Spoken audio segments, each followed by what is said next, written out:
afternoon. Take you live now to a meeting of a House task force dealing with heroin, hearing testimony today from physicians and public health advocates on the abuse of synthetic drugs. Live coverage here on C-SPAN 3. My co-chair, Annie Kuster. We're proud of the work that we've done, and I think we're both very proud that this is the most rigorously bipartisan group in the U.S. House of Representatives, and we are looking forward to a year of trying to make more progress on an issue that is of great concern to all of us. Just a recap of last year briefly.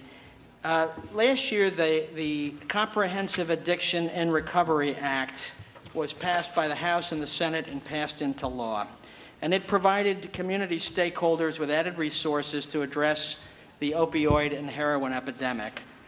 We passed the 21st Century Cures Act at the very end of the 114th Congress, which added an additional $1 billion of funding to combat this epidemic. And both of these were accomplished in no small measure because of the bipartisan work done by this task force. The House rolled out in the course of 1 week 18 bills last year that really became the foundation and much of the detail of what ultimately was passed into law in CARA. There is still a lot of work to be done. Last year, over 52,000 Americans died of a drug overdose. 52,000. 33,000 of them were opioid-related deaths. That's hundreds of people on any given day that are dying. I know some of them, unfortunately, one of them a very close friend. And I think every one of us knows people that have been affected by this epidemic. In my home county, Ocean County, New Jersey, we are losing somebody from a drug overdose every 43 hours. This week is just beginning, and we've lost people already. The task force has an ongoing role. First, we educate members of Congress and staff regarding the essential topics in this space, issues of affordable and effective treatment, law enforcement issues, medical issues, etc. We serve as a resource to make sure that the funds that have been appropriated get spent wisely and that local stakeholders know how to apply and access those funds. And we will continue in this Congress to advocate for legislation that will address this crisis. Today's topic is of special importance. Synthetic opioids. Drugs like fentanyl, pink, and others are a growing driver of this crisis. In 2015, overdose deaths from synthetic opioids skyrocketed 73%. These drugs have enormous potency, many times greater than heroin. They're being produced and distributed within the United States using chemical components from China and elsewhere, but they're being produced and distributed right here at home. And there's a host of issues to discuss in this area, including law enforcement, border trafficking issues, including the flow of fentanyl from China, which we will address in a future roundtable. Today, we're looking forward to an overview of the science behind these drugs and the public health and treatment concerns they uniquely present. It really couldn't be a more urgent topic for this task force to start with. I want to thank our four witnesses today. Dr. NORA VOLKOW is the director of the National Institute of Drug Abuse, which is part of the National Institutes of Health. Dr. Corey Waller is the Advocacy Committee Chairman of the American Society of Addiction Medicine, a New Jersey native I want to thank for being here. Dr. Josh Rising is the Director of Health Programs for the Pew Charitable Trust, and Dr. Lisa Marsh is Director of the Dartmouth Center for Technology and Behavioral Health. Thank you all for being here, and we're eager to learn from you. And with that, I want to turn it over to my co-chair, Representative Kuster. Thank you so much, Mr. MacArthur, and thank you to all of you for being with us, and particularly want to welcome our guests from New Hampshire. So thanks for being with us. Before us, we have dozens of years of incredible experience on synthetics like fentanyl. Fentanyl is a drug that has swept the state of New Hampshire We've gone from number 3 in deaths per 1,000 population to number 2. There are a lot of things that New Hampshire likes to be first in the nation for, but this is not one of them. And I wanted to mention that when my former colleague, Mr. Gint, and I started the task force last year, we knew that New Hampshire was a hot spot for dangerous opiate use, but what we didn't know was the nuances and the complexities of our crisis. Not only is the availability of heroin and fentanyl on the rise in New Hampshire, but this drug is very inexpensive and yet extremely dangerous. One of the issues that I'd love to ask you about as we go forward is that our law enforcement officials have concerns about even responding because of the danger of fentanyl. 2015 was a bad year for us on this issue when we became the second state in the nation. And it's a gruesome statistics that's based on the proliferation of fentanyl, that this is a lethal combination, and often the user does not realize that the drug that they're intending to use has been contaminated with fentanyl. So it's crucial that we in the Congress understand synthetic opioids. They're much more powerful, and we need to know what we're dealing with, and so that we can come forward with policies to help law enforcement and to help get people into treatment, which is something that we've been working on through the Comprehensive Addiction and Recovery Act and the 21st Century Cures Act.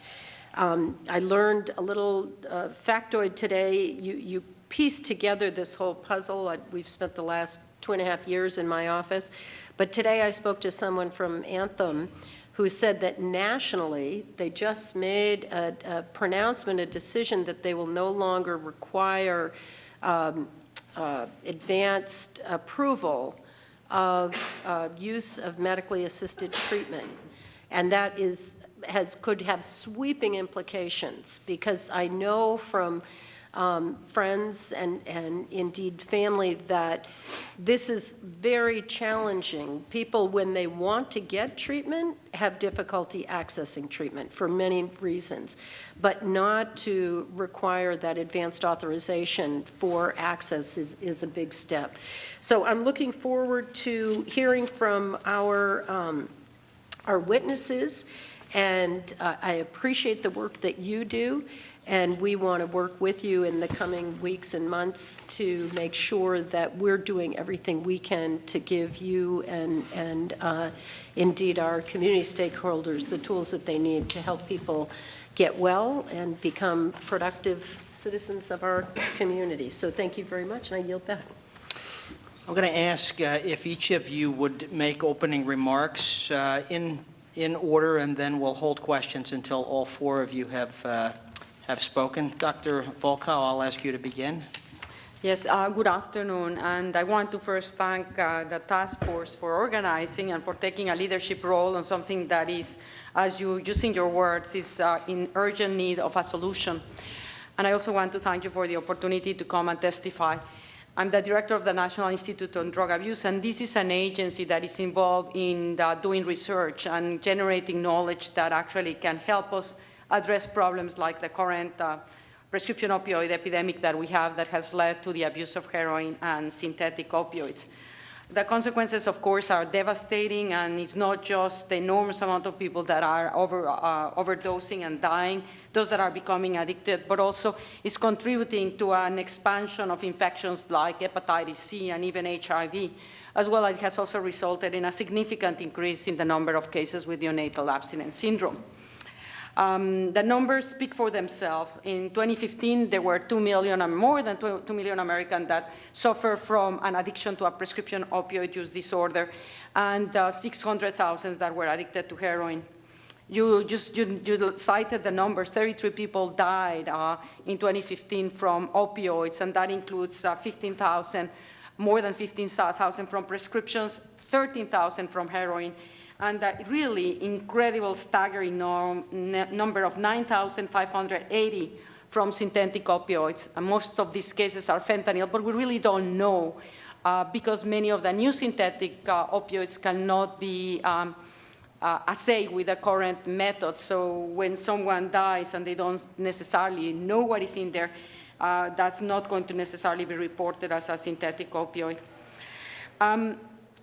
Some populations have been most affected than others, and I think that we have to recognize, for example, one of the issues that we have been unprepared for was how disproportionately some areas in rural areas have been inflicted by this prescription opioid epidemic. And I think that some of the numbers that we are all aware in Kentucky, in West Virginia, in the Appalachian areas. So why are prescription opioids abused? They are abused because they target the mu-opioid receptors, and we have mu-opioid receptors in many areas in the brain and in our body. We have opioid receptors in networks involved with pain, which is why these medications can be extremely effective in the management of acute severe pain and can be life-saving under those conditions. But we also have these receptors in reward centers, which is why they are so addictive. And we also have them in areas involved with regulation of breathing. And that's why they can inhibit those centers and result in overdose deaths. What makes, not all of the opioids are the same. Some of them are more potent than others. And as we were discussing, for example, we have prescription medications like Vicodin or Oxycontin, which have different levels of potency, or fentanyl, which has even a greater level of potency. Fentanyl is estimated to be between 50 and 100 times more potent than heroin. And the new synthetic drugs that we're hearing about, one of them is carfentanil, is estimated by some to be 50,000 or 100,000 more potent than heroin. And that's where upon the concern that first responders may have, because you can absorb sufficient through the skin to actually generate a depression in respiration. So these are extremely, extremely dangerous drugs from the physiological perspective, and they also pose an enormous challenge as it relates to their diversion. Because bringing heroin from Mexico or from other sources, it requires a much greater volume of drug than if you are bringing fentanyl, not to say carfentanil, where you may need a very small vial to pass across to generate many, many doses. So from the perspective of control, it is also a nightmare. Why are we here? And I think that we need to understand why we are here if we're going to address the epidemic on the one hand, but if we're going to prevent it from happening again. And hope we learn from history. This is an epidemic that started in the healthcare system, and it was a result of collision of two phenomena going on. One of them is the enormous number of people in the United States that suffer from pain conditions.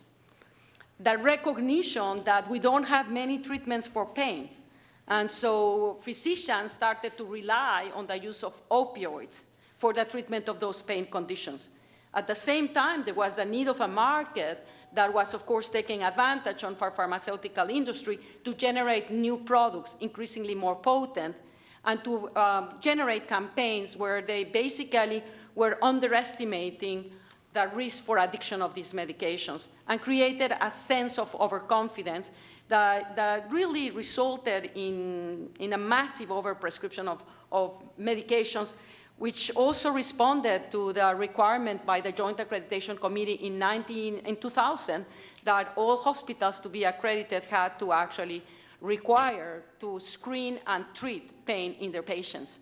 So all of these combined to generate a massive increase in the number of prescriptions, which facilitated its diversion, its abuse, addiction, and all of the consequences that then later translated in facilitating heroin, because as it became harder to get access to prescription medication on people who become addicted, they actually transferred to heroin or to other synthetic drugs. And it is important to recognize that, because as we address the issue of the epidemic on heroin overdoses, or the epidemic that we're now seeing with the synthetic overdoses, we need to recognize, at least for heroin, we know the numbers, 80% of those heroin abusers started taking prescription opioids. So if we want to address the issue of heroin, we need to address the prevention and treatment of those in prescription opioids, and we have to prevent them from doing this transition. within this constraint, with this situation, what is it that we are going to be doing? Well, we need to recognize the complexity of the issues, and as we target it, we have those individuals that are prescribed opioids because they have pain, and then they become addicted to their medication and or overdose on their medication. That's a group of patients that require a slightly distinct type of intervention from the individual that from the inception start to divert prescription opioids because they want to get high. So those two are different, reflect different characteristics, but both of those groups are at risk for addiction and at risk for overdose. So what do we do as it relates to the use of science to address this problem? One of them is the most important intervention that we can do is prevention. So as it relates to research, what are the prevention strategies that are most effective in actually averting people from becoming dependent on prescription opioids or becoming addicted to heroin or synthetic opioids? What are factors that relate to vulnerability? And the other one is, of course, treatment. And in treatment, we have to address the issue of, number one, first of all, I always like to think about science in two ways. And we do science to solve problems right now, because people are dying, we cannot afford to wait.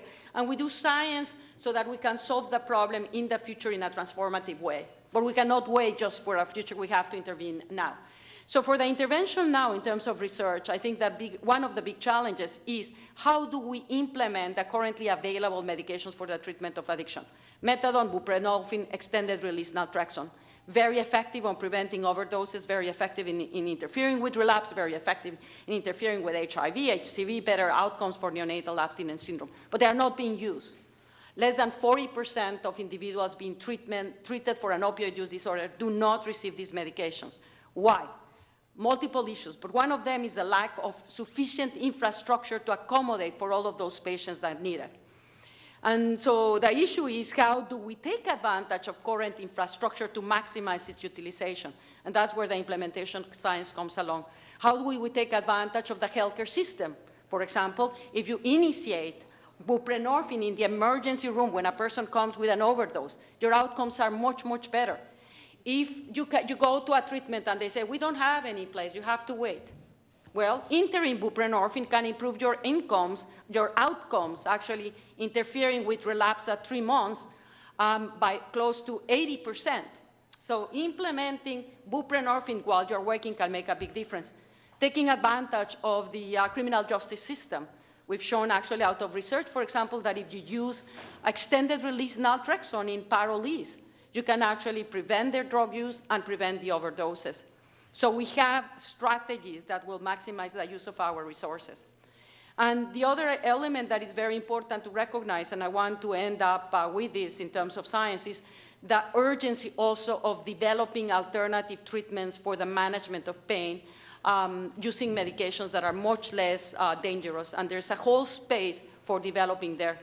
And at the end of the day, while we do have interventions, and a big challenge is how to implement them, the only way that we're going to be able to do it is by working together across agencies and across different disciplines. So because of all of this, again, I want to thank you the opportunity for giving me, for being here with you today. Thanks very much. Thank you. Dr. Waller? Thank you. I really appreciate the opportunity to come and speak about this. This is something that I've had to deal with as a clinician with patients themselves as well as in research, and I really would echo everything that Dr. VOLKOW has said. I have this reality of trying to teach you guys really everything about the pharmacy and therapeutics aspects of these drugs in 7 minutes. So we're all going to be molecular neurophysiologists shortly, so here we go. I want to make sure that we settle on some terminology so that we're talking about the same thing, and I think one of those is potency. We use this term a lot, but I think in order to understand that, we need to know what we mean by that. And potency ultimately is the degree to which any chemical turns on a cell relative to another chemical in the same class. And what that means is that morphine is our marker. And we use morphine as the base. So 1 milligram of morphine equals about the same potency as 1 milligram of hydrocodone, which is the #1 prescribed pain medication in the United States. Each hydrocodone tablet has about 5 milligrams. So about 5 milligram equivalents or morphine equivalents in that one pill. So if we were to look at that, we have to look at that as one of the pieces, but the other piece is how fast does it get to the brain? And that goes to how addictive is a substance, is how fast does it go to the brain and release dopamine, but that also goes to how fast does it impair someone who takes it. And so taking potency and that what we call lipid solubility, or how fast it gets to the brain, those are the two aspects of these drugs that really have to be thought about if we're trying to compare and contrast each of those. So we talked a little bit about the relative potencies that were there, and I want to try to put the marker on that is if you take morphine of 1 milligram and I give you heroin, heroin is 4 to 5 times more potent. So that means that if someone has a 5 milligram hydrocodone pill, a Vicodin, a pill that they have, it's like taking 5 of those if you put it in the same one. So we go up by 5 on that one. If I give them fentanyl in that same pill, it's like taking 100 of those.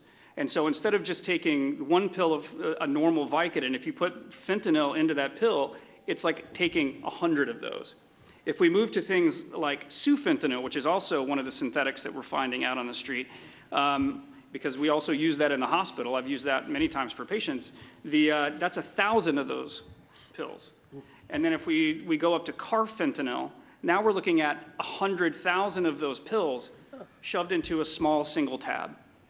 And so when the difference between getting high and dying for carfentanil is the difference between 1 grain of sand and 3 grains of sand, you can see where the mistakes get made. So when they receive carfentanil, and they generally get carfentanil, which again is one of the synthetics, and that's something else that I want to make sure we understand. Synthetic doesn't mean that it's different, it just means that we've made it synthetically as compared to making it as a derivative of the opium poppy. So the opium poppy is morphine, and we can make codeine from that. Heroin is a semi-synthetic, actually, apart from that. But at the same time, synthetics are things that we've made from science, and Janssen Pharmaceuticals back in the 1960s made fentanyl. It's a wonderful medication when used properly. I've used it regularly in my practice as my training is as an emergency medicine physician, an addiction physician, and a pain physician. So fentanyl is a really useful tool, but it's very predictable. So this is a medication that if I give you 100 micrograms, so 0.1 milligrams, if I give you that, then I know what it's going to do. I know how long it's going to last. If you have a broken bone and I give you that, I know that in 28 to 35 minutes, you're going to need another dose. Very predictable. I can predict what it's going to do with a number of other medications if we give those at the same time. And so it's really useful in that setting. If, however, you don't understand that extra few micrograms, which is a tiny 100th of a milligram, is a very small amount, when we start to go down in that, that little extra can mean the difference between a patient who is comfortable, able to talk to me, and one that I have to put a tube in to breathe for. And so that little bit of difference, if you don't understand the chemistry of these, is really important to understand. And to underscore the reality of what carfentanil offers to us, we do have experience with this and the devastation that it can have if utilized in the wrong way. And in 2002, in the Russian theater incident, where they had the hostages in the theater, and then the special forces came in to try to save them, the gas that they piped in was carfentanil gas. And what they found when they pumped that in is that to just make them go to sleep, they ended up, unfortunately, killing 130 of the people that were there because they just got the dose wrong.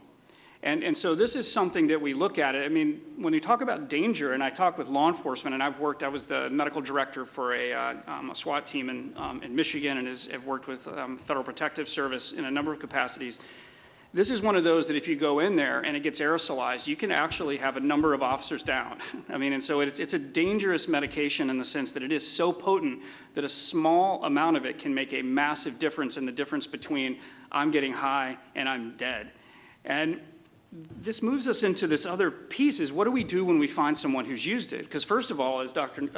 VOLKOW stated, we're not really able to know. If someone comes into the emergency department and I test their urine because they've overdosed, we don't test it for carfentanil and sufentanil and all of these other fentanyl derivatives. There's 40 to 50 in use right now. So it's not just the ones that I mentioned. And we don't test for it, so we don't know. These patients require the reversal agent, naloxone, at a much higher rate. And so if someone overdoses on heroin, I can give them 0.4 milligrams of naloxone a small amount of naloxone to wake them up, not put them into full withdrawal, allow them to breathe, and for us to get where we need to go. For someone who's overdosed on carfentanil, or even the fentanyl derivatives at a high dose, it can take up to 12 milligrams. So instead of the normal dose of 0.2 or 0.4 milligrams that it would take to reverse it, we now have to go all the way up to 12 milligrams. An average EMS truck carries 8 total on that truck before they have to restock. And so we're looking at an incident where you can have EMS there right at the time, and they can give you all of their medicine that they have in their stock, and it may not be enough to reverse that agent at that time. So the potency becomes really, really important when we start thinking about what this means for why people are dying for using this, because I don't know if any of you have ever heard of Blue Light, which is a website. It's a forum that drug users will actually have conversations back and forth. And so we're like, well, it's not like they're chemists. I would kind of disagree based on some that I've read from this, and that I've read forums in there. Well, they'll actually try to titrate the right dose of a batch of carfentanil by starting with 25 micrograms and moving up very slowly in dosing to try to figure it out. But as they point out, the people who are using this, is that the batch that they get, you can never predict what the concentration is, because they're not, buying it the way that a laboratory would buy it, where it's standardized and filtered and set up. So because this difference between 100,000 to 1 is a difference, if you have that extra grain of sand and you don't know that that's what it is, and you're trying to spike your heroin, then what you end up doing are having what we've seen in a number of states, in Indiana and in the Northeast, where we've had groups of people in small areas over 2 or 3 days die rapidly because a bad batch of heroin got out, and that bad batch was just a chemical miscalculation. So people will ask why they use these drugs. I get asked, why in the world would you use something that's going to kill you? And we'll remove the fact that the disease of addiction is defined very specifically based on behavior that follows a lack of logic in its normal pathway as we would see it, and that's mainly because it literally shuts off the connection between the high-level thought frontal lobe and the animal portion of the brain, which is all about survival. And so they're looking at survival, and so they're not going to go through a pros-cons list of how they're going to, what they're going to do next. And so when we have that set up with someone who doesn't really know how they've mixed these drugs, then that's a recipe for disaster. But now we have people who know we can't test for these, and if they are on naltrexone, the long-acting injectable that's there in for 30 days, and or buprenorphine, they know that they can use these on top of those, still get high, and then not be detected. So this is a way in which they're trying to also overcome some of the efforts of treatment, and me as a treatment provider will have difficulty even identifying that they've been on it, and they may look in their urine like they haven't taken anything when I test that toxicologically, because these aren't checked for. So these are, I guess the best way I can talk about it is really, if somebody doesn't know that they're taking 100,000 pills in one, then that's a real risk for them, and that's where this comes down as far as how potent these synthetic drugs are. Thank you for your time. Wow. Thank you. Dr. Rising? Representatives MacArthur and Custer, members of the Bipartisan Task Force, thank you for inviting me to participate in today's discussion. It's a privilege to be here with you and my accomplished fellow panelists. My name is Josh Rising. I direct healthcare programs at the Pew Charitable Trusts, a not-for-profit public policy research organization.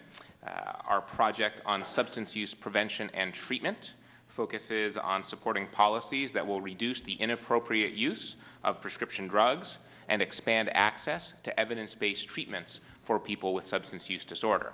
I'm going to be focusing today on that second element, access to effective treatments for substance use disorder. So we're all very familiar with the human toll of the epidemic. As Dr. VOLKOW talked about, the number of opioid-related deaths continue to rise, with 33,000 this past year. In addition to the risks of overdose and death, chronic use of opioids can have other serious negative health effects, including an increased risk for cardiovascular events, such as heart attacks, and an increased risk of acquiring HIV and hepatitis C for people using IV drugs. Additionally, illicit drugs cost the United States around $193 billion every year, largely related to lost productivity and interactions with the criminal justice system. We can't and shouldn't ignore the impact on children either. Many state officials have recently made a direct connection between the rise in the use of opioids and the rise in the number of children in foster care. As if addressing the opioid epidemic was not challenging enough, we now face the added difficulty of these high-potency synthetic opioids, such as fentanyl, carfentanil, and U47700, a designer drug known as pink. The use of these drugs has already had significant consequences. In the past year, the number of deaths from heroin and synthetic opioids rose from 20 and 70%, respectively. Now, any effort to reduce the use of synthetic opioids needs to take a comprehensive approach to prevention and treatment and pursue upstream solutions wherever possible. Most people with substance use disorder do not start out seeking to use these potent substances. In fact, one study found that 4 out of 5 heroin users started using prescription pain relievers prior to using heroin. Comprehensive approach is ensuring access to naloxone, or Narcan, which saves lives by reversing overdoses. But at its core, substance use disorder is a treatable chronic disease, similar to hypertension or diabetes, and the exact course of which may vary for any particular person. Medication-assisted treatment, or MAT for short, is the most effective therapy for opioid use disorder, whether an individual is dependent on heroin, prescription drugs, fentanyl, or any combination of these drugs. All of these opioids bind to the same receptors in the brain. As a result, the same treatment approaches will be effective regardless of which opioid someone has used. MAT combines FDA-approved medications with behavioral interventions, and FDA has approved 3 different meds to treat substance use disorder: methadone, buprenorphine, and naltrexone. The right medication and the right approach may well vary for each individual patient. Now, unlike naloxone, these drugs are taken by patients daily, monthly, or sometimes every 6 months in conjunction with behavioral therapy.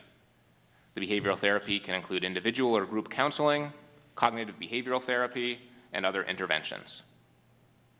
Extensive research has really borne out the benefits and the efficacy of MAT. It reduces the risk of overdose and death, reduces the amount of illicit drug use, and allows people to return to the workforce. Studies have shown that every dollar that is invested in treatment returns at least $7 or more, according to conservative estimates. But we also know that access to treatment is woefully inadequate. Only about 10% of people with substance use disorder received any type of therapy in 2015. Now imagine if only 10% of people with diabetes or high blood pressure received care. We know this is an incredible challenge. It's a medical and a public health crisis. So what are the solutions? Well, there's no magic bullet, but Congress has taken some actions already. Specifically, I would like to thank Congress for, first of all, passage of the Comprehensive Addiction Recovery Act, or CARA. CARA advanced new policies around both prevention and treatment, such as reducing restrictions on prescribing buprenorphine and new and enhanced grant programming. Second, the recent appropriation of $500 million. This money is provided directly to states to strengthen prevention and treatment programming at the state and local level. We would like to recognize another opportunity for Congress this spring to take action by appropriating the additional $500 million for prevention and treatment that were authorized in 21st Century Cures. Now, there are additional solutions that will make a difference in addressing the opioid crisis. These 3 strategies include, first of all, enhancing approaches that address prevention and harm reduction, ensuring access to non-pharmacologic methods of treating pain, coupled with provider education, can reduce unnecessary prescribing. Prescription drug monitoring programs can help providers identify patients who are at particular risk. Another important harm reduction practice is improving access to the overdose reversal drug, naloxone. Second, expanding access to treatment. Our goal should be to have a system where people who want and need treatment can get it without coverage restrictions or delays. Coverage is a critical part of access. Around 1/3 of individuals who felt the need for treatment for a substance use disorder in 2015 but did not receive it cited a lack of insurance coverage and inability to afford the cost as a reason. Optimizing access in existing programs, such as Medicaid, is especially vital, since nearly 12% of adults in Medicaid have a substance use disorder. Among people admitted for treatment in New Jersey, twice as many were on Medicaid as had private insurance. But access to treatment includes more than just coverage. We must also have integrated medical and behavioral health care, more providers willing to treat people with substance use disorder, increased uptake of proven and effective models, and additional social services. We also need to be sure we can reach people when they will be receptive to treatment, such as when they are in the emergency room due to an overdose. Third, continuing to raise public awareness and disrupt the continued stigma around substance use disorders and treatment. Policymakers must be aware of the problem and the evidence-based solutions to address this problem and work together to enact needed changes. Thank you, Representatives MacArthur and Custer, for your actions in this area, and to the entire bipartisan task force for holding this hearing today. We look forward to working with you and your colleagues to make progress in this important area. Thank you. And Dr. Marsh? Yes, thank you, Representatives Custer and MacArthur and members of the task force for including me in this bipartisan heroin task force briefing today. I'm very pleased to have the opportunity to contribute as we discuss this very significant issue for our nation. I am a professor in the medical school at Dartmouth College in New Hampshire, and I have had the privilege of conducting substance use disorder research with a particular focus on opioid use disorders for a couple of decades, largely with the support of the National Institute on Drug Abuse at the National Institutes of Health. And today I'm going to tell you about a study that we had the opportunity to conduct with support from NIDA, the National Institute on Drug Abuse, called the New Hampshire Hotspot Study.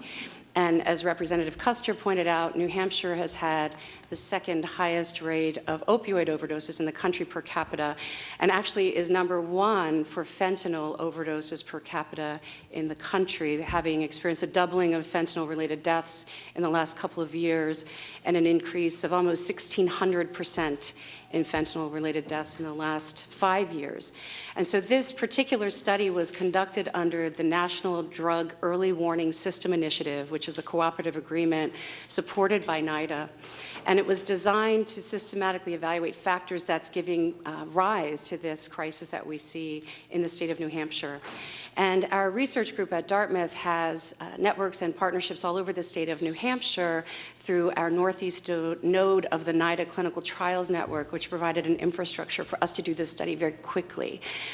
We did this in just a period of 3 months. So we started this project with meetings with about 45 different stakeholders in the state, including prevention and treatment experts, and the State Opioid Authority, the Medical Examiner's Office, as well as health experts across the state. And in the past 3 months, we did intensive interviews with 75 active fentanyl users, as well as 36 emergency medical personnel in fire, police, emergency first responders, as well as physicians and other providers in emergency departments. And we actually just completed data collection for this study this past Friday. So we've seen a number of patterns in our preliminary results that really underscore a confluence of factors that seem to be giving rise to what we're observing in the state of New Hampshire. Users that we interviewed report that fentanyl hit the market in a really substantial way in New Hampshire a couple of years ago, particularly in the southern part of the state. And this was also reportedly at a time that heroin became somewhat more inaccessible in the region. And we see that fentanyl is often mixed with heroin, although sometimes it's sold as a sole product, and users report that they don't often know what the composition of the product is that they consume. We also see, as was mentioned earlier, that users report it's much less expensive and much more potent, and so it has a real economic advantage relative to heroin.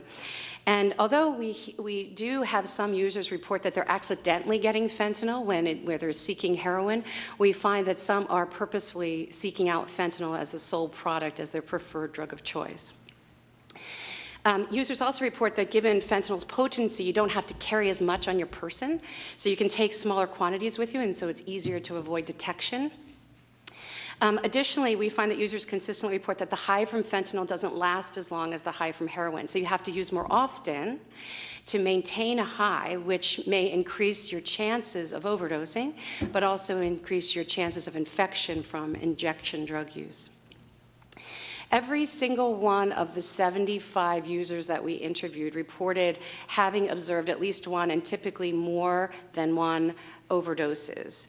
And in fact, we had one young woman who said in the past 2 months she had seen 20 to 25 overdoses, including her own mother, who died from an overdose, her brother, who overdosed 17 times in the matter of months and is now incarcerated, and her own personal use of fentanyl persists.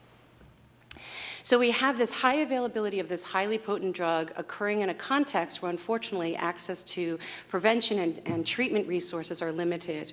So New Hampshire has the second lowest substance use disorder treatment capacity in the nation, and we know that of the treatment that's offered, it doesn't always include evidence-based approaches, including medication-assisted treatment. So one example of that is that New Hampshire has the lowest rate of buprenorphine waivered physicians in the Northeast and does not have any needle exchange programs. So users consistently cite that the lack of availability of treatment and prevention resources in the state are perpetuating the opioids phenomenon in the state, and some report driving to other states just to get access to clean drug paraphernalia. Emergency department personnel that we talked to reported, quote unquote, a tidal wave of opioid-related ED visits, and they report it's not unusual to see the same person come in 2 to 3 times in the same day. So they revive them and they return to the batch that they overdosed on, and they come back to the ED multiple times in the same day. And one of the most compelling points that we heard from ED personnel and first responders is that they feel like they have little to no options for linking these folks to care. So they treat this acute episode, and they see continual cycling of these folks in and out of that acute care facility. We also have many reports from medical personnel reporting unprecedented spikes in significant medical complications from injection. So for example, a cardiac surgeon recently contacted me and said that they've seen this dramatic spike in valve replacements for infective endocarditis heavily among young injection drug users who often continue to inject after their open heart surgeries. And he contacted me asking if someone could come help 100 cardiac surgeons understand what addiction is and how can they link these people to care and not just perform this very costly and acute medical procedure. Another important point, I think, is that this fentanyl crisis in the state of New Hampshire is occurring in a rural state, and what we hear from the folks we interview is that, one, they feel like there's not a lot of other things to do, a lot of other opportunities, but also we hear reports of very tight social networks, which may lead to greater spread of use among rural communities. So I think together these data really underscore messages we've heard on the panel here today, which is the importance of evidence-based prevention and treatment options, and also not just for the addiction, but all of these medical harms associated with addiction, such as the medical complications, the infection, and the exorbitant cost of the services in dealing with these issues. And I think that these data also emphasize the strong need for new, effective models of implementing and scaling up access to integrated care approaches. And this is a theme you've heard here today, which is integrating approaches so we can coordinate efforts among emergency departments and substance abuse facilities and first responders and criminal justice systems. You know, emergency department providers and cardiac surgeons, they want linkages to services to get these patients help. Criminal justice systems want to have links to effective treatment resources to help prevent relapse and support people in their recovery. So I think it's very clear from the discussion today, this is a time of considerable need, but it's also, I think, a time of unprecedented opportunity for us to expand implementation research and really understand the best ways to engage this very broad network of stakeholders and systems in creating novel and effective integrated solutions to tackle this crisis that we're experiencing as a nation. So in closing, I'd like to thank the many men and women who participated in this study and for the tremendous insights they've provided in what's happening in our communities.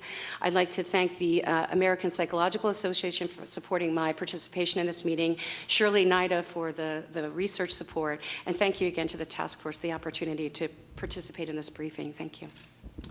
Thank you, and thank all of you.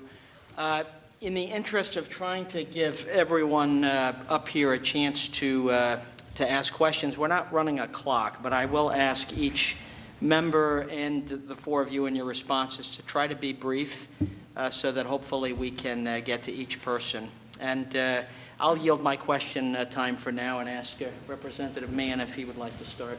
Well, I thank the gentleman, and I'm very grateful for your participation. I should really say your commitment to this professionally, and we are all in awe, I think, of the challenge that we face. I come to this with over 20 years as a prosecutor and thought when we saw the heroin issue and cocaine, that was the tip of it. The fentanyl is really just a whole new degree and very, very, very, very challenging. One of the things that I hear time and time again, Dr. Rising, I think you spoke to this a little bit, is when we confront the families who are looking at this issue and they don't know where to go for help.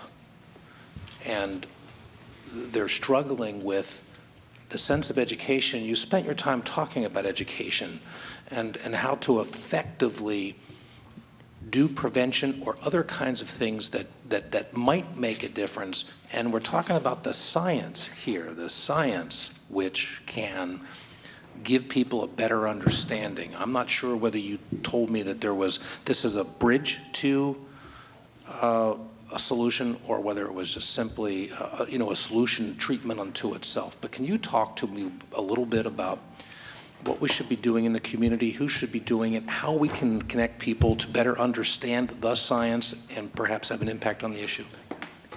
Yeah, sure. I would be happy to. Thank you for the question, and then happy to see what thoughts my fellow panelists may have. You know, I think we are, to some degree, although the opioid epidemic is not particularly new, I think we are still in the beginning stages of understanding the long-term treatment needs that are associated with the opioid epidemic, and more research will be needed on that, kind of to understand the length of time for therapies and the right ways to be engaging different people in those therapies. You know, I think the evidence does show that the best time to be engaging people who have substance use disorder is in the middle of, to some degree, a crisis, right? It's when they're kind of showing up in the emergency room, something has happened to a family member, something is really calling the question.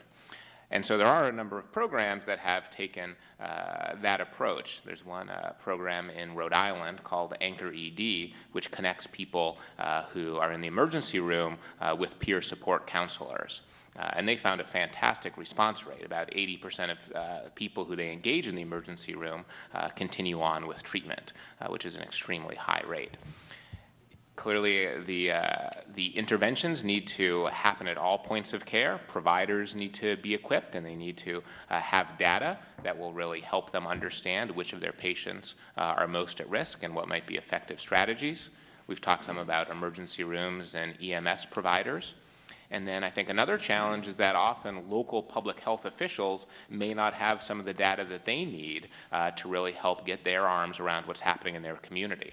So I do think there are some opportunities to integrate some of the streams of data that might right now exist in disparate places. Prescription drug monitoring programs, insurers and payers may have information, EDs may have other information. So figuring out ways to integrate these sources and really kind of do that hotspot research in order to understand what's happening right now is particularly important.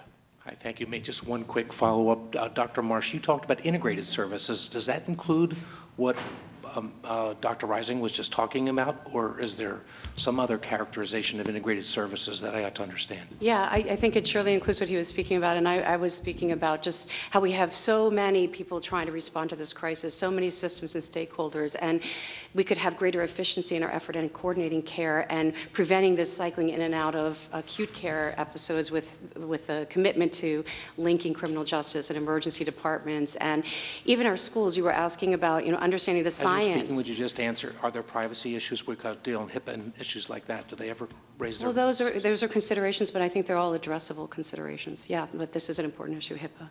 But I'd love to just say one more comment, which is you were asking about how do we best understand the science? And I think another area to underscore something Dr. VOLKOW said earlier that we shouldn't lose sight of is the importance of prevention and starting with our youth.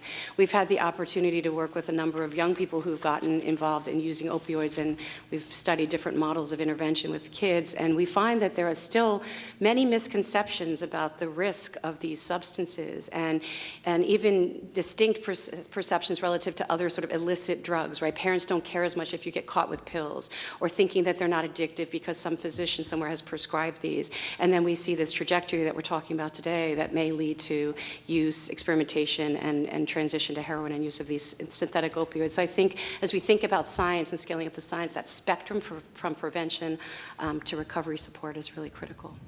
Thank you, Mr. Chairman. I yield back. If I may, just one point on treatment, and because I do want to highlight it. In the treatment, we need to understand that addiction is a chronic disease and that changes in the brain produced by drugs versus months or years after the person stops taking it. So for treatments to be effective, they have to be focused in the chronic model of treatment, which actually leads a lot of patients or practitioners to say treatments do not work because the patient relapses.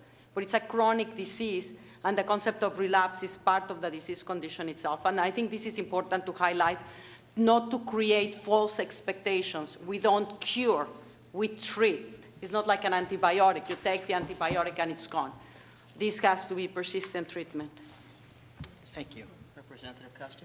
I'm going to yield to my colleague, Mr. Norcross. Thank you, and thank you so much for pointing that out, how important it is. But first of all, to my colleagues up here for continuing into the next Congress, keeping this in the forefront. 52,000 people a year die from the disease of addiction. That's more than all the terrorists have killed Americans in the last 20 years. We as a country spend over $600 billion a year defending our great nation. Yet 52,000 people are dying because we're not making the resources available. It is the disease of addiction that we just heard about. You don't get cured. There's two ways of ending this. One is when the coffin closes or you get treatment. So I am so glad that we are here today to address the issue, because I believe so many of our members know what's going on, but until you attend the funeral of a young man whose parents are looking down at their young son who just died of an overdose, that's when you start to understand the pain that goes on here. I just went to a viewing of a young man, dear friend of mine, who lost her son. He had been in and out of treatment, and this time he didn't get saved. Certainly fentanyl has an issue with the Narcan saves 2, 3, 4, 5 doses, and they're still not doing it. But my question goes, first of all, Dr. VOLKOW, the disease of addiction. We're talking about today more along the lines of the synthetics, the heroin, but talk about the disease of addiction. Is there a difference between, other than the outcomes and the way you die, alcohol, cocaine, heroin? It's all the disease of addiction? The answer is yes. The way that all of these drugs specifically change reward centers in our brain in such a way that they strengthen certain responses and generate automatic behaviors that cannot be controlled by our frontal cortex. It's like when you touch an oven and it's hot, you immediately remove. That's an automatic response. The way that the drugs do it is different, and some drugs do it more rapidly than others, like methamphetamine and heroin, as opposed to drugs like alcohol, but all result in this strengthening of these pathways, preferential pathways. And the best way that I can try to describe this to you, because it's very difficult to understand why someone would keep on taking fentanyl when their mother already overdosed, is it generates that brain state of equivalent to deprivation, is the sense that it's sending the message, if you don't eat, you're going not to survive. So it puts your brain in a state of emergency where you'll do anything in order to get the drug. You're perceiving it as needed for survival. So let me follow up. It's not a moral deficiency. the disease of addiction. No. That's no. also very important because when you talk about addiction, somehow it's those people over there. Well, it's not. It's the people everywhere. Dr. Rising, just to follow up, in my hometown, we've set up a program when a Narcan save comes in, they have automatic access to treatment. And what the doctors are finding is few, if any, will take advantage of it coming out of an ER.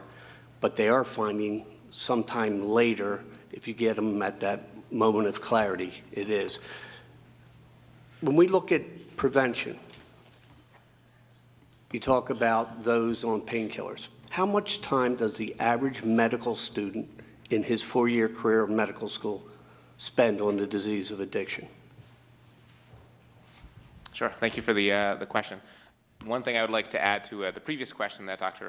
VOLKOW fielded is that I think all of those different types of addiction that you referenced all have very good evidence-based therapies that are available. So I think they're, regardless of what the addiction is, the medical profession does have resources it can bring to bear. I think your point is a great one in terms of first making sure that those points of contact, be they in the emergency room or another place, are not kind of a one-time contact. Well, we reached out and it didn't work at that point in time. So efforts to engage people into treatment do need to be ongoing in order to make sure that that touch point occurs when an individual is ready. I haven't seen the stats recently as to how much time. Certainly, I think it's probably slightly more than when I was a medical student. How much time did you spend? It was not a lot of time. And I think certainly when you look at the scope of the disease in the United States currently, certainly I think there's a broad need to look both at medical schools, but continuing medical education and other ways to engage the profession in this going forward. Nobody likes to tell the doctors what to do, but I think we can give them a pretty good clue what's going on.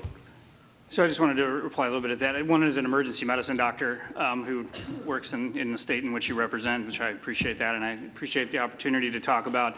There are a couple of realities that we have to deal with, and I'll tell you the exact number. We looked at we called 111 medical schools out of the 163, and we found that on average there was less than 1 hour dedicated to didactics and addiction, to answer your question specifically. Would you repeat that? After calling 111 medical schools which is the vast majority of medical schools, and inquiring as to what they had as required didactics for addiction training, we found that the average was less than 1 hour. And as a board-certified emergency medicine physician that trained at a good program in Philadelphia at Thomas Jefferson, I didn't add to that in that training. So my board certification in addiction came very far after my training in emergency medicine, which goes to the reason that when patients go to the emergency department that they leave not wanting help because they don't know how to give it. And when you're in florid withdrawal and you say, here's a phone number, good luck, it doesn't work. The 30-day mortality rate for someone who shows up to the emergency department status post-overdose is actually higher than that of someone who shows up and we miss a heart attack. Yet if somebody comes in with chest pain, we admit them to the hospital, they get an echocardiogram, they get a stress test, they see a cardiologist, we send them home with outpatient follow-up that they have to do. We call them with 3 nursing phone calls after that within the next 30 days. What happens to that patient that shows up to the emergency department status post-overdose, who's in florid withdrawal, is scared to death, thinks that they're dying, feels like they're dying? They get booted out with a phone number. So we have to be honest about the actual treatment that's taking place in the emergency departments, and it is not patient-centered, compassionate, addiction knowledge base of treatment. And this happens all through medicine and primary care. Less than 10% of primary care doctors screen for addiction on a regular basis, yet greater than 75% write for opioids on a regular basis. OBGYNs. Wow. 75% write a prescription for opioids on a regular basis? Yeah, have a DEA license and do actively prescribe opioids on a regular basis, yet less than 10% of primary care routinely screens for addiction. And it's no better for OBGYN, in which we have someone who can't necessarily speak for themselves, that we can help that mom and we can get these babies out safely to a mom and back with them. So there are a lot of things that we can functionally do right now that we're not doing. So I want to yield back my time, but make the suggestion that would be a great topic, just medical education in general. Thank you, and I yield back. Thank you. Representative Schneider? Thank you, and I want to thank both of you for calling this hearing, the witnesses. Thank you for being here, for sharing your expertise. sharing your experience for what is a growing problem, and we're seeing it throughout the country. I will emphasize, it's not just rural. We're seeing it in the cities, in suburban districts like mine, and it gets worse year after year. And Congressman Norcross, you emphasized the numbers and the investment. Dr. VOLKOW, you talked a bit in your remarks. You know, clearly the best way to fix a problem is to keep it from happening, and prevention is the best way to address this problem at the front end. Are there programs that all of you are aware of that are considered most effective? And more broadly, what are the barriers to getting those programs that are effective more in use and more prevalent? We found a significant number of researchers to develop prevention efforts for drug use in general, and what that research has shown us is that the strongest evidence comes for prevention programs that are initiated early on in children and adolescents, and that engage the family, the school, and the community. Now, this prescription opioid epidemic and the associated heroin and fentanyl add a different wrinkle, because we're seeing people that had never been exposed to drug becoming addicted in their 30s, 40s, 50s. So the issue of prevention there requires something that was mentioned before, the importance of providing education for physicians on the proper prescriptions of opioid medications, because we've gone from basically, 50 million prescriptions a year of opioids to 250 million prescriptions since 2000. But we didn't train physicians.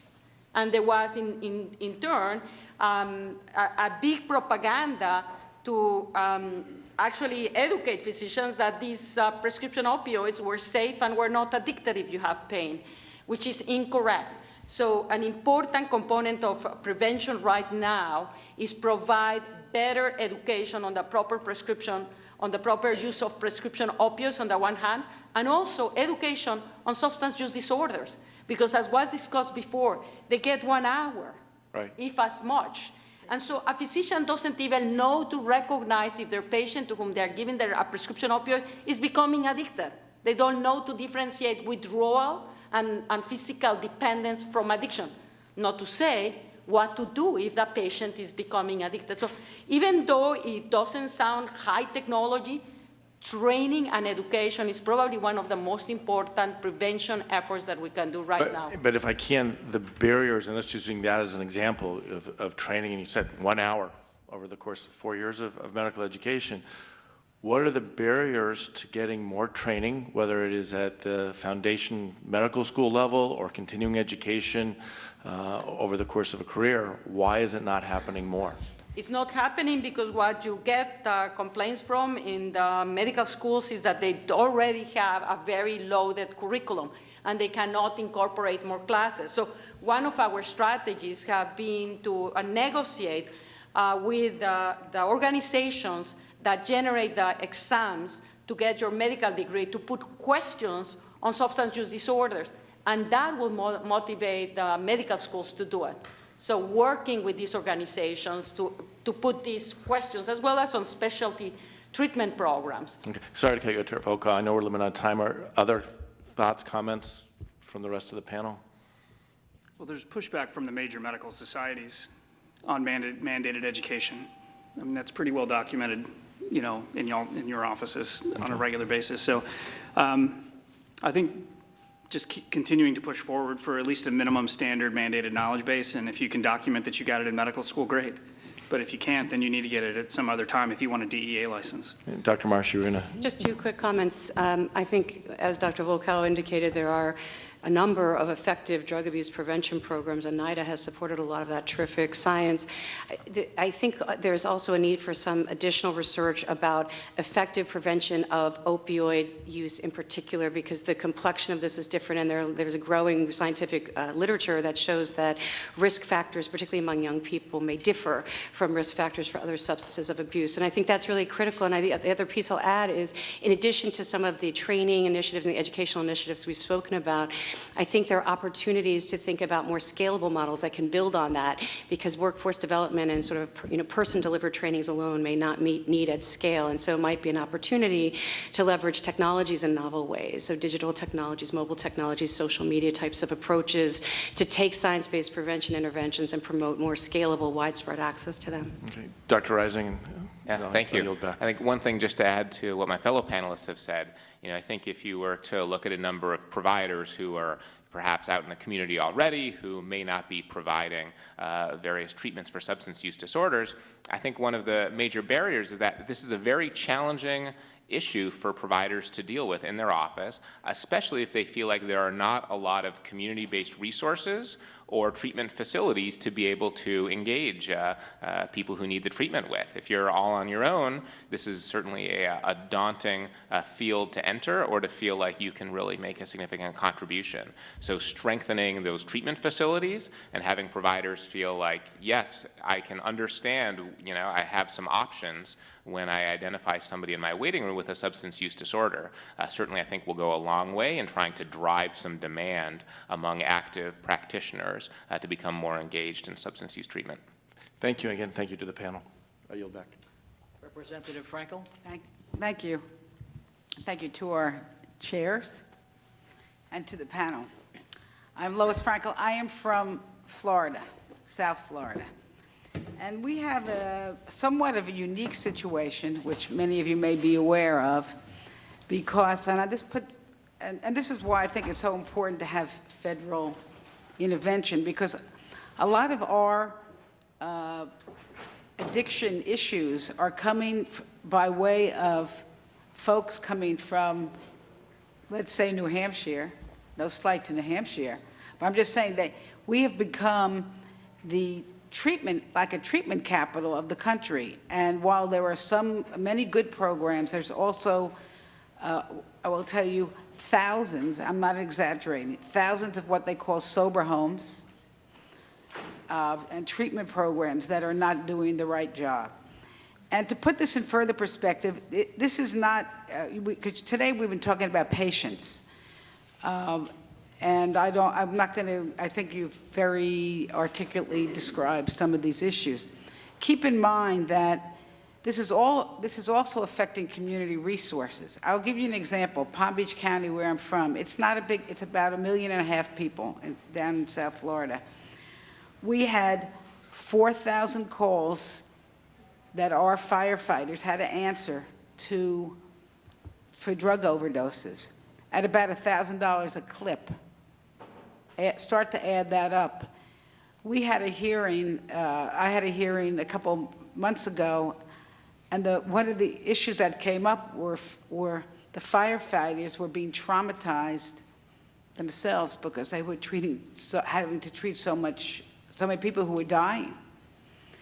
So I think, so when we talk about trying to do something about this, it's not just for the patients and their families, but to all the doctors, the paramedics, the communities that are having to grapple with this.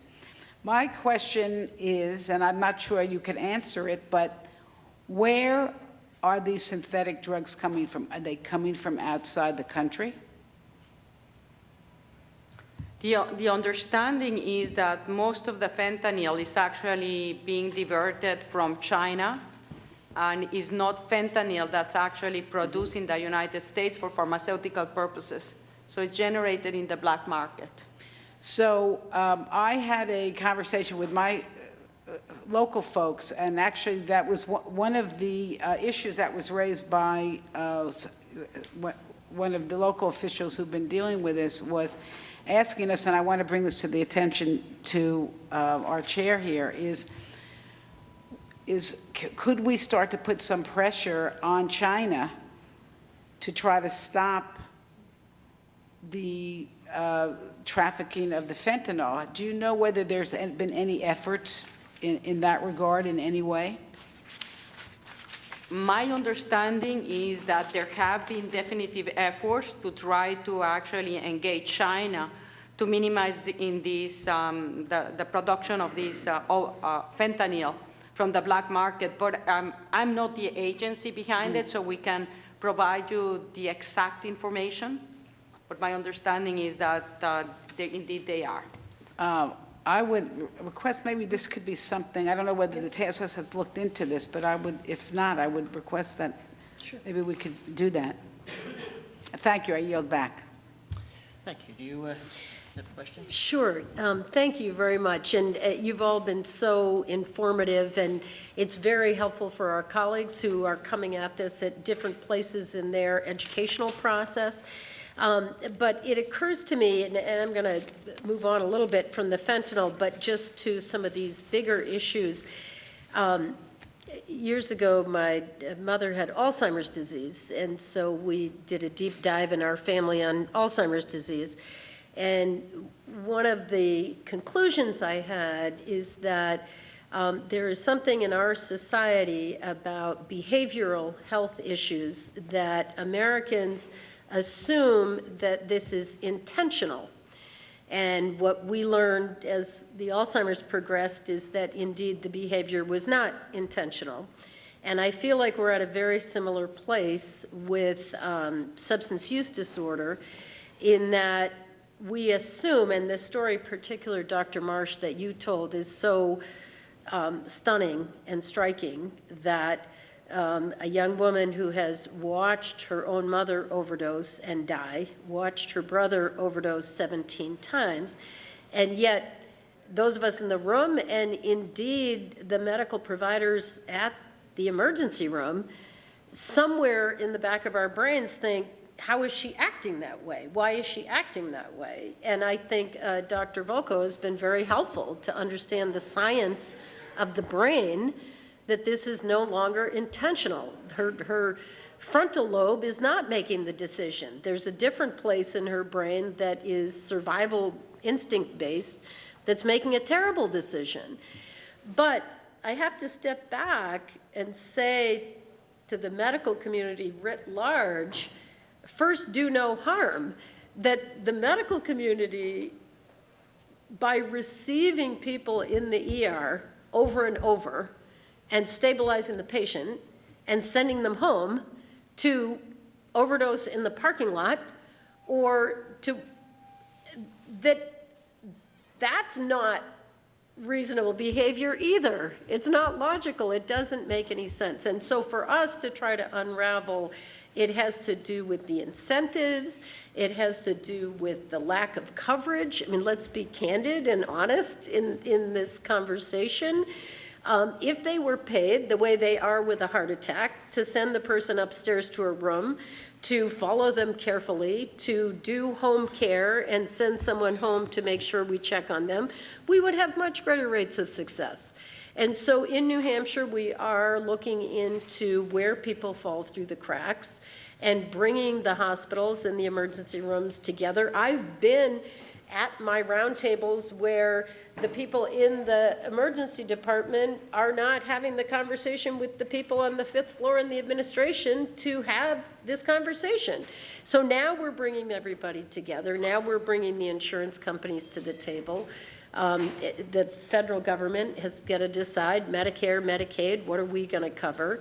And that's the conversation that we need to have, so that instead of saying that person deep in the throes of substance use disorder is not acting in a rational way, we turn the finger around and say, this person, whether it's a policymaker or an emergency room physician or a hospital administrator or an insurance company, we're not making rational decisions because we act shocked that they show up again.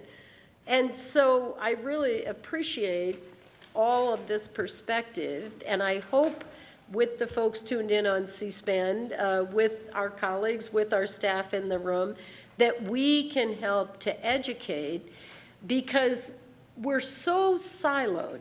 Every step of the way, we're in a silo. We do our part with our widgets, and medicine is not different. And we've got to figure out a way to broaden that conversation.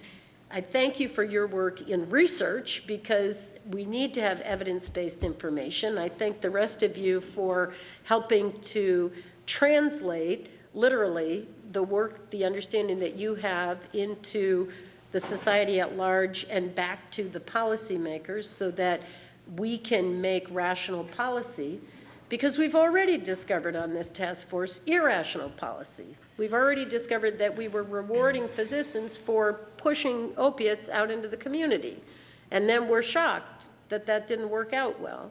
So to get to the question, I'd like to follow up on this upstream notion and programs or evidence-based research that we could do or should do to give physicians an alternative.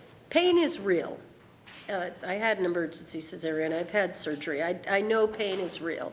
How do we help the physicians, and why do we have such a gap between Tylenol and full-on opiates? Because now we know, I think 1 in 15 is the evidence that we received, patients are going to be ending up with a chronic opiate use, but 99% of the patients getting surgery are getting opiate medication. So where are we, if you all know, if anybody could weigh in, and what could we be doing to help with alternative pain remedies, whether it's different medication and whether there's evidence-based research on other types of pain relief? Well, I'm going to be candid with you because I think that the issue that you're bringing up is one of utmost urgency. The reality that we don't have many alternatives for the management of severe chronic pain. And there's been a big advance. The CDC recently last year had new guidelines in which they emphasize the need to actually limit and curtail that number of opioid doses that will be given to a patient. So ideally not more than 3 days. So that's a very dramatic change on the way that That's the new CDC guideline, ideally not more than 3 days. Correct. And the other issue that they highlight is in the management of chronic pain, prescription opioids. Opioids are not the panacea because you become tolerant very rapidly, which means you need higher and higher doses to relieve the same pain. And that increases your risk of overdose and of addiction. So, and they are not actually, there are very few trials that have shown that they are effective in the management of chronic pain. So overall, the evidence is lacking. So the CDC says, it's not that we're saying you should never use an opioid for chronic pain, but it should never be the first option, and it should only be used as part of alternative treatments for the management of pain.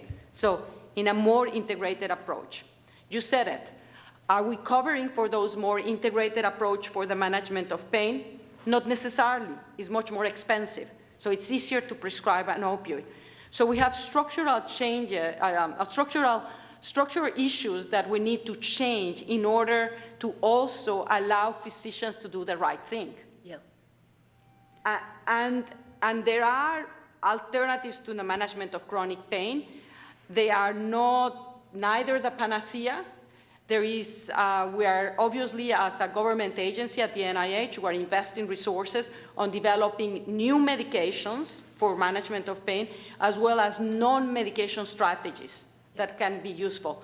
But an area that could help enormously is incentivizing the pharmaceutical industry to invest in this space. Because what happens is if you are selling millions and millions of, billions actually, I would just get close to that, of pills, of opioids, 250 million prescriptions, so you may imagine to multiply by the number of pills. What is your incentive to actually develop a medication that's going to compete with what you're already selling? So I think that there is also a need to incentivize, just like we've done in other areas of medicine where there is an urge, like is the case now, to develop medications. We've done it for vaccines. We've done it for rare diseases. So there is, again, the need to generate something that will incentivize pharmaceuticals to get into this space. So we can provide for better treatments for patients suffering from severe chronic pain, which can be devastating. So I'll just put in a plug for legislation that I introduced last cycle and we'll bring back again for consideration by the task force and by our colleagues in the Congress for a pilot project. This was Mr. Kaufman from Colorado and myself coming out of the Veterans Affairs Committee, and it's in White River Junction, Vermont, a doctor named Julie Franklin who's working with veterans with chronic pain. And they were taking very high doses of opiates with no mental health. They hadn't dealt with PTSD or anything else. And one gentleman I met taking 160 pills a month and for long periods of time. And she took this group and had a clinic on alternative remedies, so acupuncture, mental health therapy, physical therapy, wellness, mindfulness, yoga, all these different things. And she was able to reduce the use of opiates for chronic pain 50% and had much better outcomes. People felt much better. They were much more active, much more able to participate in activities of daily life. So Mr. Kaufman and I are trying to scale that up both within the VA, but hopefully get some evidence-based results that could then go out into the community.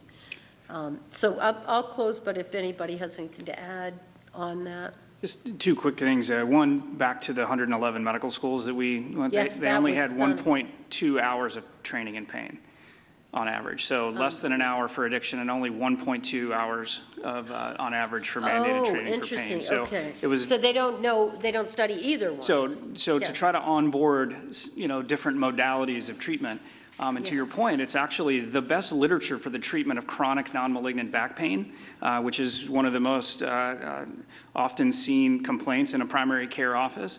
The two things that have the most amount of literature behind them, randomized, controlled, meta-analyses, Cochrane-level database stuff, the things that we go to say we should apply this to everybody, are yoga and mindfulness. Yeah. And so the fact that we have this mountain of literature that shows that these are the things, yet physicians and PAs and nurse practitioners and all of those that take care of patients on an interdisciplinary team are not trained in this, and the first thing that they get is a prescription, is really problematic because that 1 hour. Lived it in my family, right. and with chronic pain and now acute pain, a series of surgeries that a relative who's been on opiates since the 11th of September and now is challenged by dependency. And so it's very, very frustrating. And I can't tell you how siloed, having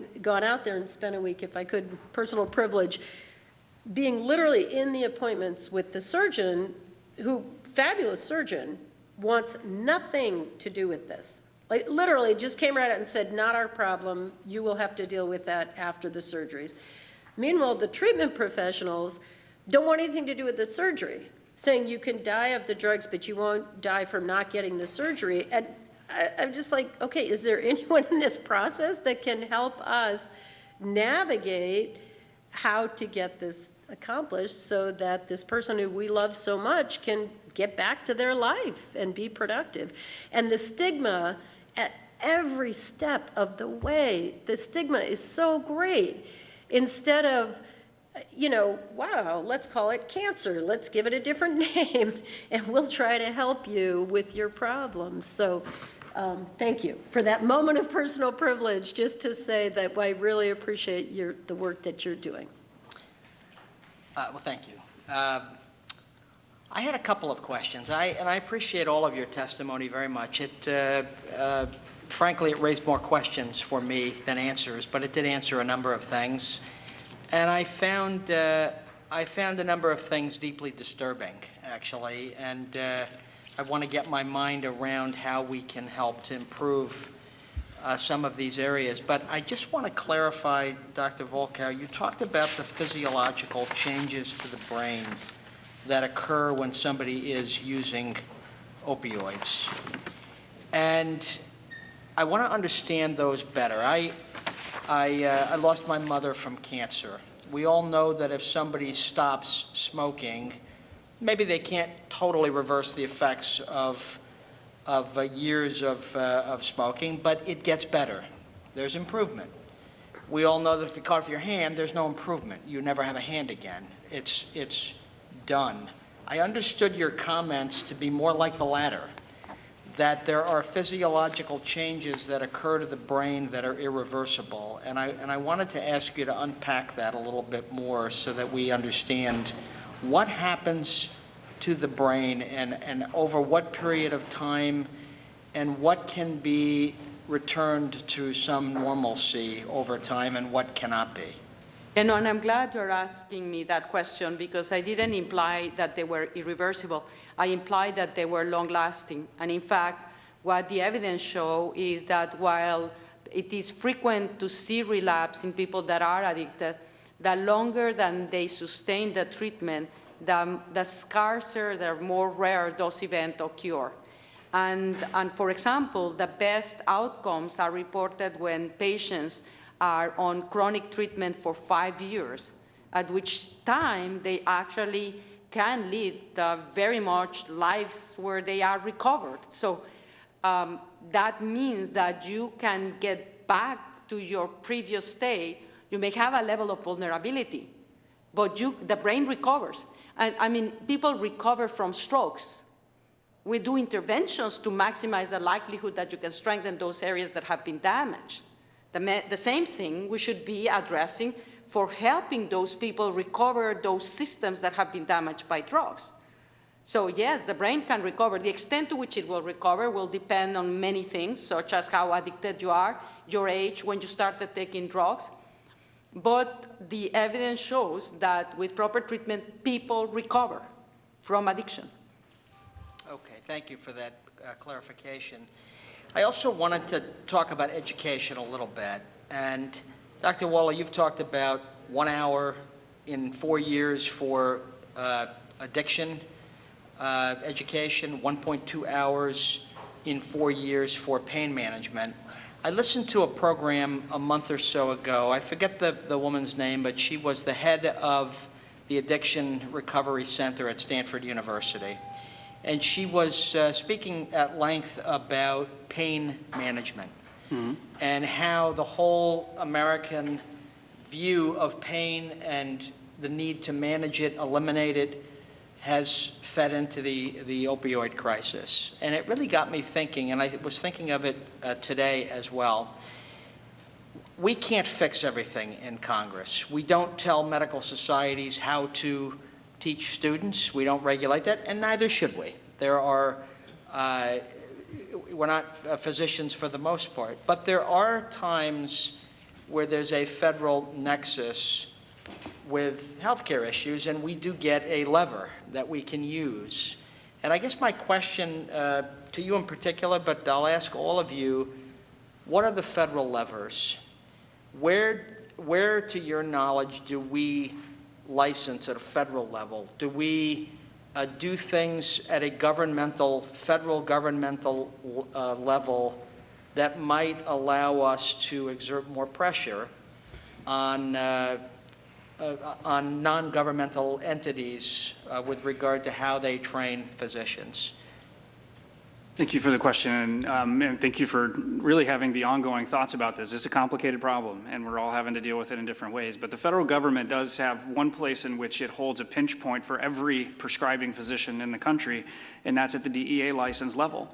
And we are required to fill out a mountain of paperwork, pay $350, but not have any specific training other than our medical degree to get a DEA license to write for any controlled substance that's Schedule 2, 3, 4, down. And so we can then write for medications that we're quite frankly not trained in. And so I think that is one of the levers that we really have to start looking at how we would phase in you need to earn that DEA certificate in one fashion or another, and whether that's at the medical school level or for those that are on the outside, you have now 2 years to complete a certain number of continuing medical education hours specifically dedicated to the Schedule 2 substances that are causing the vast majority of these problems, Schedule 2 and Schedule 3. The biggest issue that I find is you can't drill down just on one of the controlled substances, though, because we're finding as big of an issue with benzodiazepines and it's always quietly smoldering in the back, but the vast majority of heroin overdoses are in combination with a sedative hypnotic, and that's either a benzodiazepine or, which is like Valium or Xanax or those, and then, or alcohol, and another sedative with it. So teaching it again in a silo goes to your point of it doesn't allow people to really cross-evaluate what they're doing. So I think at the DEA level, thinking long and hard about what you should have to know to earn that license, because we are talking about, we talk about in medical schools how we're full. But on every test I've taken, there's always a question about a thing called a pheochromocytoma, which is one of the rarest tumors that it's a once-in-a-career tumor. It's on every test I take. I mean, all the way through, even into my specialty training, there's like something about the pheochromocytoma. I think maybe that could take a little less time in my education through this, especially when the #1 cause of injury-related death in our country is drug overdose. Yeah.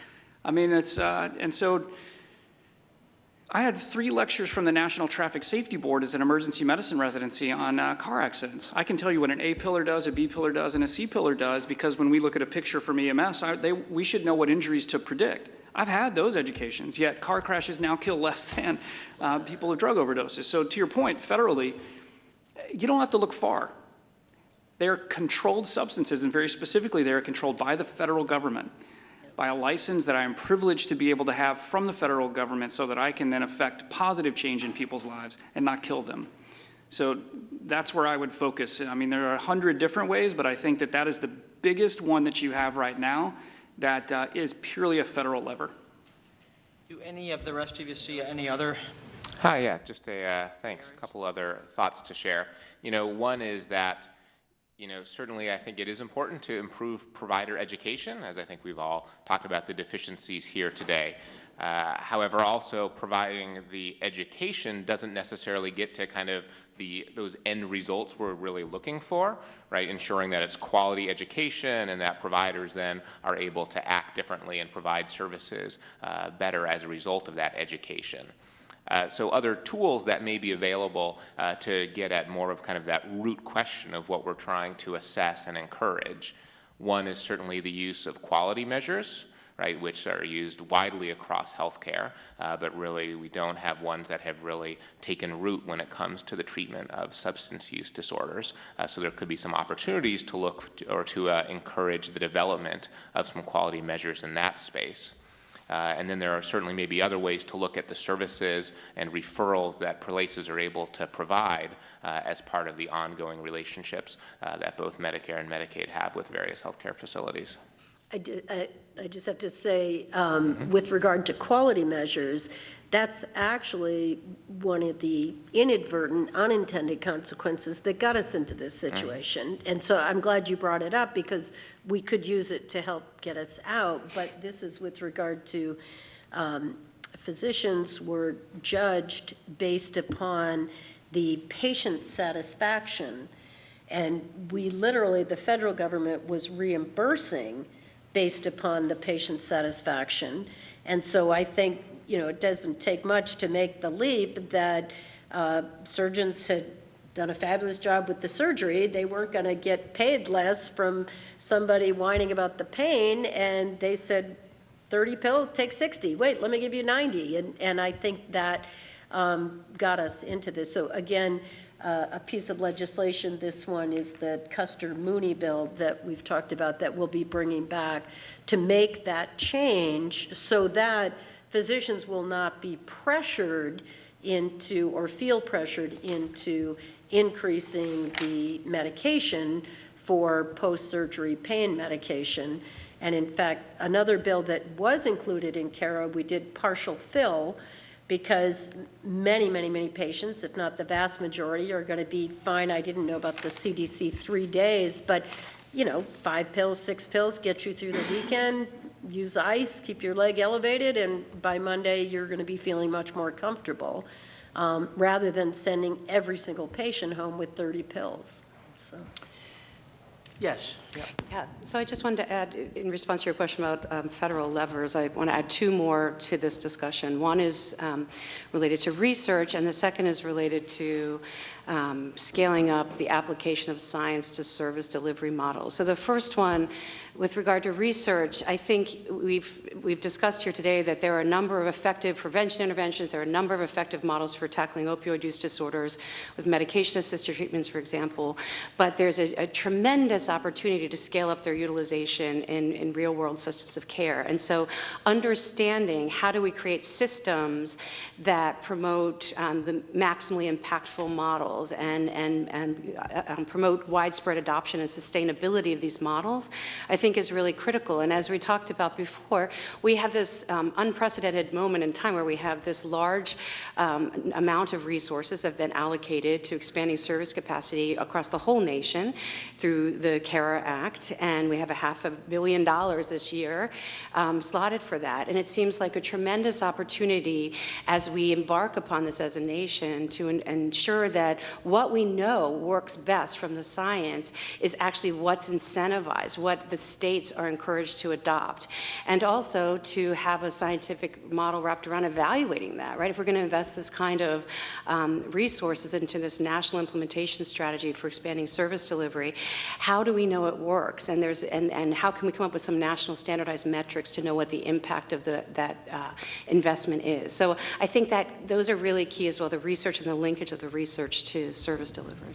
And I'm going to make another point, because I also think that it behooves us, recognizing how devastating addiction is, to know, yes, we do have medications for the treatment of opioid use disorders, methadone, buprenorphine, and naloxone, 3 classes only. Look at how many medications do we have for HIV, how many medications we have for hepatitis C, how many antidepressants do we have. Is that sufficient? No, it's not sufficient. They are extremely useful, but there are many patients that not necessarily respond to that. Highlighting the need of research that can lead us to alternative treatments. It's like we're dealing with the Zika virus. What do? We develop vaccines. What do? We develop medications to address it, and we do it urgently. We have not done that for addiction. And the amount of investment that goes into the space of development of medications has been extremely restrictive. And yes, I'm very grateful for the medications that we have been able to develop thanks to the government. But I also recognize that it is important that we continue to strive for alternative treatments so that the patients have the greatest chance of survival. Addiction is a very, very serious disease, and it kills people and devastates families. And we should treat it with the priority that we treat other conditions. And hopefully do no harm and have fewer people headed into that. It just breaks my heart. 4 out of 5 people suffering from substance use disorder started down that path from a prescription medication from their physician. I can't think of anything else like that in our society, in our healthcare delivery models. So, well, thank you. I just want to say we are going to have subsequent hearings. The next hearing will be hearing from some people that have implemented models in New Hampshire. Safe Station, you might be familiar with it, of trying to help people get the help that they need. We've got some very promising results coming, but we could also consider a hearing on ways that we can move forward to adopt the models that you're talking about. Yeah. I want to thank all of you. It's been helpful. You've given us a lot to think about, and as we consider future hearings, I think what you've given us today will help us. Our object is really to shine a bright light on this issue, to educate our colleagues, to try to bring some order out of a lot of different directions that Congress can go, and members, of course, introduce their own legislation at their own with their own counsel, but we want to try to make our efforts in Congress comprehensively deal with what's in front of us. And what we did last year was helpful, but it's really not enough. And so I want to thank you for helping us in that. I want to invite you, if you have further thoughts. Dr. Waller, you mentioned there might be 100 levers. Careful what you ask for. But seriously, we want to get the best advice that we can. And if you have further things that you want to suggest to us, I invite you to reach out to our offices and let us know. And you'll do a great service to the American people as you do it. As was mentioned, we do have another hearing scheduled, February 28th at 4 p.m. Representative Custer will chair that hearing, and we will hear from families that have been affected by the crisis, and that'll be difficult, but we'll be able to explore with them just how that progressed in their lives. So I thank you. This hearing, or this roundtable, is at an end. We appreciate you being here, and we're adjourned. Thank you.